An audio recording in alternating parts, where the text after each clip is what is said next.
Okay, using the same data last time, we are going to compute this also using the same refrigerant and the data, which is condenser pressure correspond to 40 degrees Celsius. Then your evaporator correspond to negative 10 degrees Celsius with, I think that is 50 tons. 50 tons refrigeration system. 50 tons using ammonia. So this one 40, negative 10, 50 tons using ammonia. Okay, so using the same capacity, condensing pressure of 40, evaporating pressure of negative 10 with 50 tons capacity. If the intercooler pressure is not given, then P intercooler is just equal to the square root of the pressure of your condenser and the pressure of your evaporator. So we are going to compute this with the same data. Okay, so the Page diagram is this.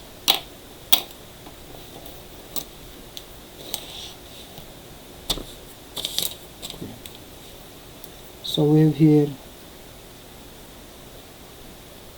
40 degrees Celsius, then we have negative 10 degrees Celsius. In between is your P intercooler. Okay, and again your P intercooler is just equal to pressure correspond to 40 degrees, multiply that by pressure correspond to negative 10 degrees Celsius. So that is your intercooler pressure. Okay, so at point 1, this is considered saturated. Superheated, then change to saturate again, and then superheat. So this is your point 1. You compress it isentropically until it cross pressure correspond to your intercooler at point 2. Your point 2 once again change to point 3 at saturated condition correspond to the intercooler pressure before it will finally go to point 4 at your high states compressor. Okay, and because of the heat rejection, you change superheated vapor to again to saturated liquid to 5, this one, and then at 5 pass to an expansion device, change it to wet mixture again at intercooler pressure. So going down to 6, okay, at wet mixture form, this is wet, and all of the liquid going down settle at the bottom because of the gravity will go to 0.7 at saturated liquid once again. So this one 0.6 going to saturated liquid to 7, and then again in your expansion device going to evaporator, we have another constant enthalpy, so just straight going down vertically downward until it cross pressure correspond to your evaporator of negative 10. So this one, so that is your 0.8, and this is your evaporator line or evaporating line. You absorb heat so that your wet mixture change into saturated. So that is your diagram. Okay, diagram. Okay, note that H7 is equal to H8 HF at P intercooler. H5 is equal to H6. HF at P condenser correspond to 40 degrees Celsius. H1 is equal to Hg at negative 10 degrees Celsius. And of course H3 is Hg at P intercooler. 2 and 4 by chart. Okay, by chart. Okay, so you have all the enthalpies there. We have all the enthalpies there. Okay, here we consider this loop, loop 1, 2, 7, 8. 1, 2, 7, 8. This loop is considered as your low pressure loop. Low pressure loop. Okay. The other one here, loop 3, 4, 5, 6. This one is considered as your high pressure loop. In your low pressure loop, the refrigerant flowing in that loop, your low pressure loop, is what we call MREF. In high pressure loop, the refrigerant flowing there is considered M total, the mass total. Okay, so in here we have what we call MREF. Here we have mass total. Okay, to determine MREF is just equal to 3.5167 kilojoules second ton multiplied by the tons, which is 50 tons, over RE. Okay, your RE is H1 minus H8. H1 minus H8.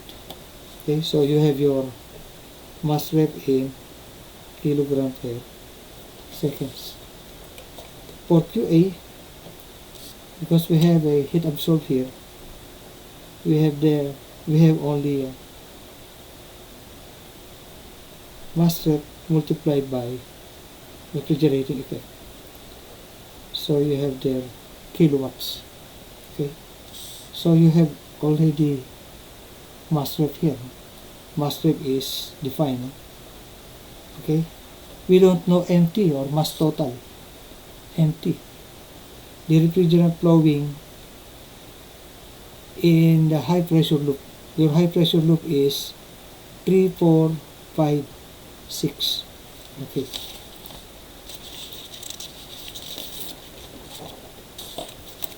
To determine MT,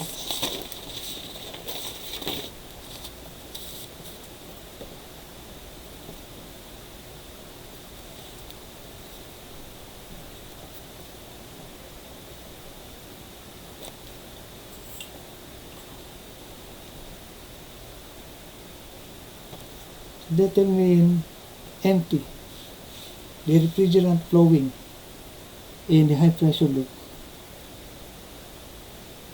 apply mass and energy balance in the intercooler.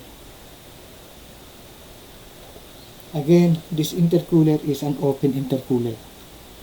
Okay, open intercooler or open system, so that there will be a mixing of refrigerant of the medium, and at the same time there will be an energy exchange of energy within the system. So this is your intercooler. Okay, all liquid settle at the bottom. It allows only vapor to going up. Okay.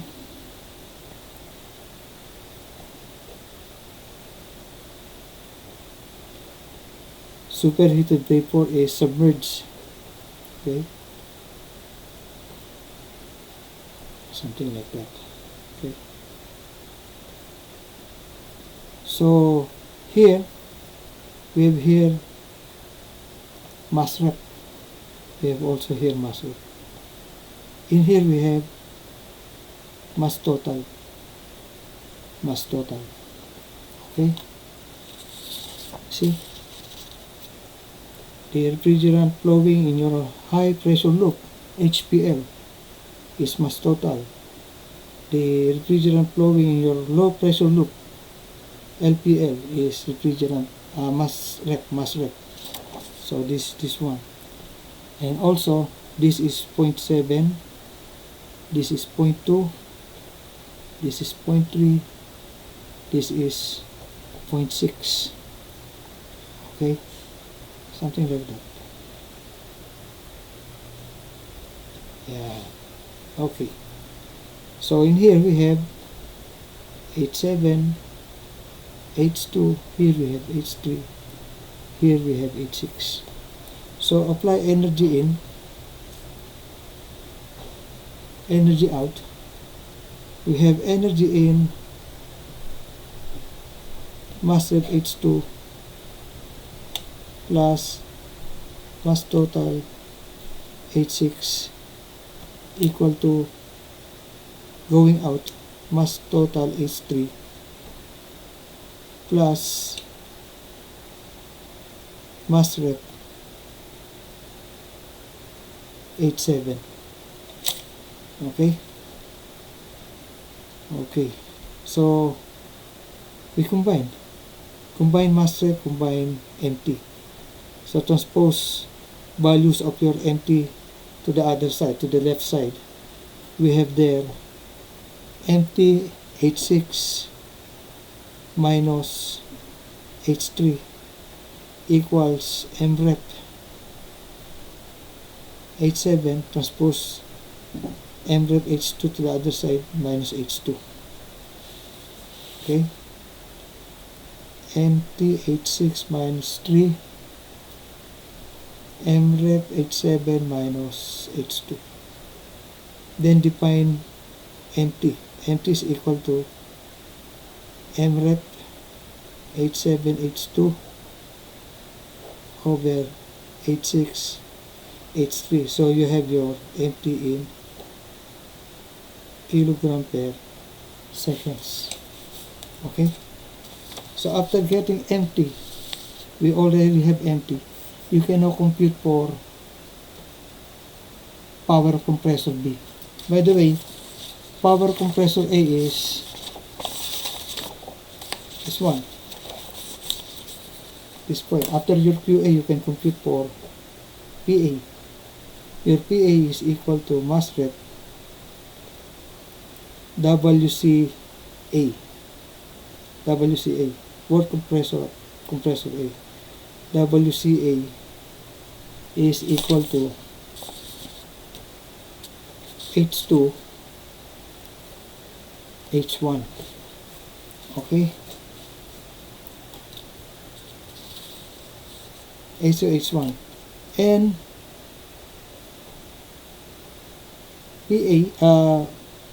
BFA, volumetric efficiency, volumetric flow rate, BFA, is equal to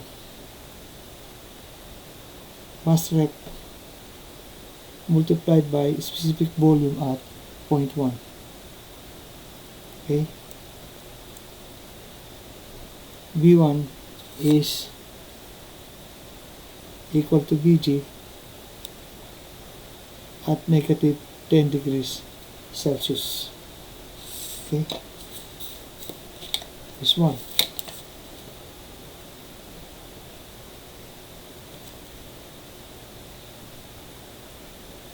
Vg at negative 10 degrees Celsius. So since it is saturated, you can get that in your chart. As well as this one, B3 is equal to Bg at P intercooler.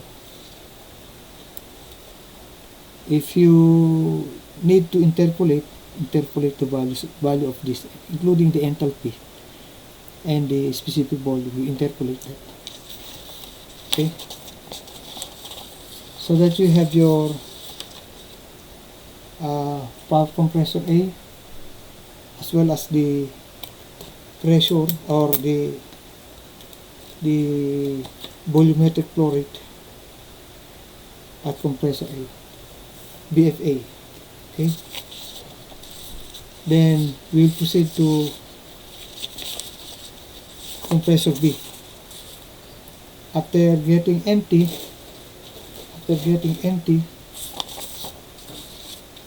okay, we have already empty here. Okay, you can now compute for PD. Power compressor at B is equal to empty work of compressor B. Work compressor B is just equal to H4 minus H3. H4 minus H3. And then your volumetric flow rate B is equal to empty, the total mass passes to point B, multiply that by specific volume at 3. Again, specific volume at 3 is equal to Bg at P intercooler. Okay, and then you can now compute for your QR. Your QR is mass total, energy rejected. Your energy rejected is equal to H4 minus H5. Okay, and then system balancing. To check energy in, energy out, we have just a balancing system, considering the whole system. We have all energy in equal to QA plus PA plus PB equal to QR. So that is your balancing. Try to balance that and then compare this value into your system using only one compressor, PCOM. It should be, again, PCOM is greater than PA plus PB. And then try to compare also the value of your PA plus PB using water-cooled intercooler and the value of this PA plus PB using open intercooler. You are going to determine if this open system is more efficient compared to the water-cooled or compared to the system using water-cooled heat exchanger. So try to solve it now so that we can compare the three. Okay.